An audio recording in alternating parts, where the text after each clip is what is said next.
Salut, bienvenue sur la chaîne de Blog Tesla. Aujourd'hui, on va profiter du calme de cette nouvelle station de recharge Electra avec ses bornes super rapides pour faire l'installation d'un nouveau compteur. Petit compteur qui va venir se mettre ici sur le tableau de bord. Donc ce compteur est fabriqué par Yonzi.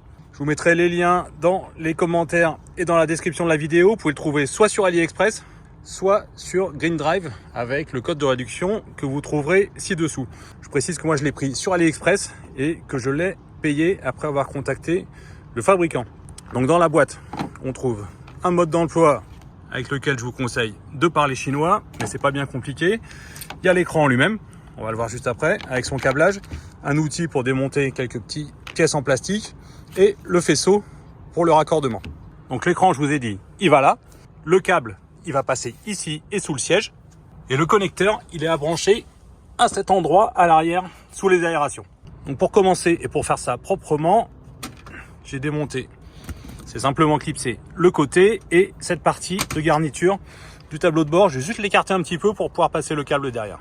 Donc une fois le tableau de bord déclipsé, je vais venir poser le compteur ici. On regarde s'il est bien posé dans le bon sens, ce sera mieux. Et on va passer le câble bien derrière pour éviter que cela se voit passer au niveau de l'aération. Voilà, j'espère que vous verrez sur la vidéo ce que ça donne. Maintenant, on va refixer le décor de tableau de bord. Voilà, j'ai reclipsé le tableau de bord, j'ai passé le câble en dessous pour pas qu'on le voit dans l'aération. Et maintenant, j'installe le petit compteur ici. On a un peu de souplesse au niveau de la casquette, donc ça passe bien en la soulevant un petit peu. J'ai choisi de le mettre un petit peu en retrait. Je pense que ce sera mieux intégré comme ça. Donc ça, c'est bon. Maintenant, on va faire descendre le fil le long de la porte. Voilà, le fil ressort ici. On va le passer derrière cette garniture tout le long pour le passer derrière la partie en plastique ici, le long du repose-pied. Pour le passer en dessous, entre la moquette et le plastique ici, l'habillage. Il y a juste à le pousser, à soulever un petit peu.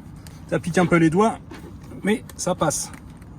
Et ensuite, on va retrouver le câble à l'arrière, ce qu'il va falloir le faire passer ici, là, sous le siège. Donc, je vais l'avancer au maximum, ce sera plus pratique. Le câble, je le fais passer sous le rail. Il y a un endroit là où la moquette est coupée. Vous pouvez passer le câble bien sous le rail, pas sur le rail pour pas qu'il se prenne dans le mécanisme, mais bien sous le rail. Ça va suivre le chemin de câble existant. Donc ici, on va le passer sous la moquette, devant la grille d'aération, tout le long. Et comme côté extérieur ici, c'est pareil. On a un petit passage sous le rail. Vous le passez et vous le récupérez le connecteur de l'autre côté. Voilà. On a notre connecteur. Maintenant, il va falloir venir le brancher sur cette prise avec l'adaptateur qui est fourni avec l'écran. Donc ça, c'est l'adaptateur. Il va falloir intercaler entre cette prise bleue et cette prise bleue. Pour ça, il faut détacher cette partie. On tire dessus. Ça s'enlève assez facilement. On branche l'adaptateur ici jusqu'à bien avoir le clic. On le branche de la même manière de l'autre côté. Voilà, les deux sont bien branchés. Et il ne nous reste plus qu'à brancher l'écran sur la petite prise ronde et bien l'enfoncer. Voilà, après il faudra remettre le cache et cacher le fil sous la moquette. On va aller voir si l'écran s'est allumé. Et ben voilà, l'écran est allumé, il est branché. Le meilleur moment, c'est quand on enlève le petit film de protection. Alors sur la vidéo, on peut avoir l'impression que ça clignote, mais dans la réalité, c'est pas le cas du tout. Ça clignote pas. Voilà, dès que je mets le pied sur la pédale de frein, la voiture s'allume. Donc on est en mode D, P, marche arrière, frein. Donc ça c'est tout bon. Et puis on va les rouler pour tester les autres fonctions juste après. Mais avant on va remettre le cache à l'arrière. Maintenant que tout est validé, tout fonctionne bien.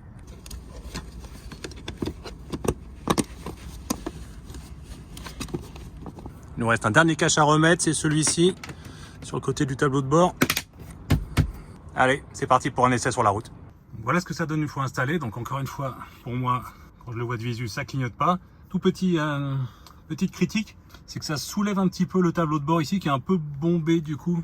Je sais pas si vous le voyez beaucoup, c'est léger. Hein. Ça dépend des voitures. Il y en a où il est plus ou moins haut. Peut-être que je l'enfonçais relativement loin. Bon, c'est pas énorme, ça se voit assez peu. Il faut le savoir. Allez, c'est parti. On met en drive et on avance. Donc l'écran est bien mat. La vitesse, on va essayer de vous montrer. J'ai l'impression que c'est quand même parfaitement synchronisé avec la vitesse de l'écran. Pas facile sur la vidéo parce que ça clignote un petit peu.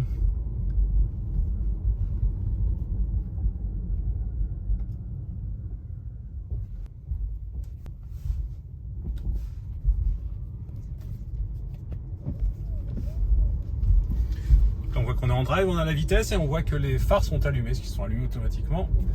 Ce qui fait un petit peu sombre, il vient de pleuvoir quelques gouttes.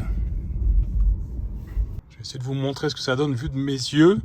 Mon volant, d'habitude, est réglé à peu près comme ça. Donc il est reculé au maximum et un petit peu relevé.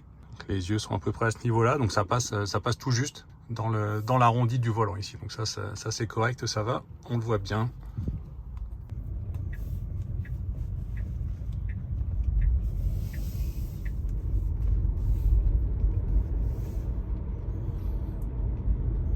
Pas mal, quand on est dans le noir là sous le tunnel, on voit plus le compteur, on voit juste les chiffres, c'est assez propre. Voilà, bah écoutez, ça fonctionne bien. Regardez, quand je mets les clignotants, c'est immédiat. Les différents modes de la voiture, ça fonctionne aussi, heureusement. Ce qu'on va faire, c'est qu'on va aller, on va faire deux choses. On va aller déjà en intérieur dans un garage pour voir ce que ça donne quand il y a un peu moins de luminosité. Pareil que quand il y a le soleil qui tape dessus, on voit moins. Là, c'est pas très lumineux aujourd'hui, donc je vous confirmerai ça plus tard. Et ce qu'on va faire aussi, c'est que je vais essayer de faire le réglage de luminosité sur l'écran, parce que normalement la luminosité est reportée sur ce petit afficheur. Donc on verra comme ça s'il n'est pas trop éblouissant. En tout cas là de jour, il n'est pas du tout éblouissant. C'est tout à fait normal. Ce que j'aime bien, c'est que c'est très réactif. C'est vraiment comme le compteur.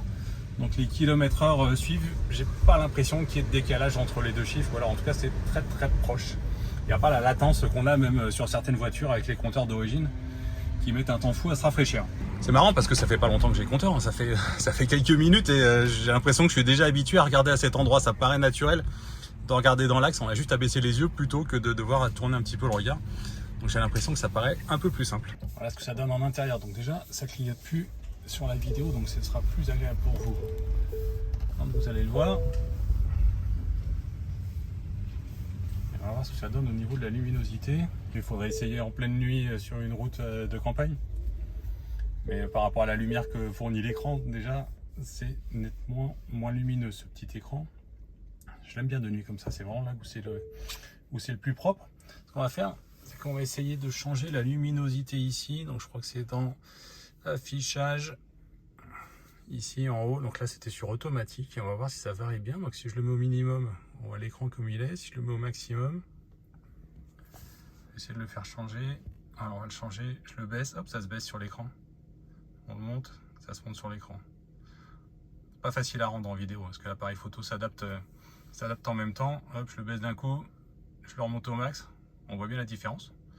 Donc ça s'adapte très très bien à la luminosité. Au max, voilà, minimum. Ah, ça suit, impeccable. Bon bah écoutez, dites-moi ce que vous en pensez dans les commentaires. Moi je pense que c'est pas mal, hein. Pour le prix, ça coûte 30, 40, 50, 60 euros, ça dépend des versions et ça dépend des vendeurs et des moments. Regardez les promotions qu'il y a, regardez les deux liens. C'est un peu plus cher chez Green Drive évidemment, mais vous l'avez très rapidement parce que c'est livré depuis la France et vous avez un vrai service après-vente avec des Français. Donc à vous de faire le choix entre AliExpress ou Green Drive. Donnez-moi votre avis dans les commentaires. On en parle aussi sur le site de blogtesla.fr. Et puis à bientôt pour d'autres vidéos. Salut!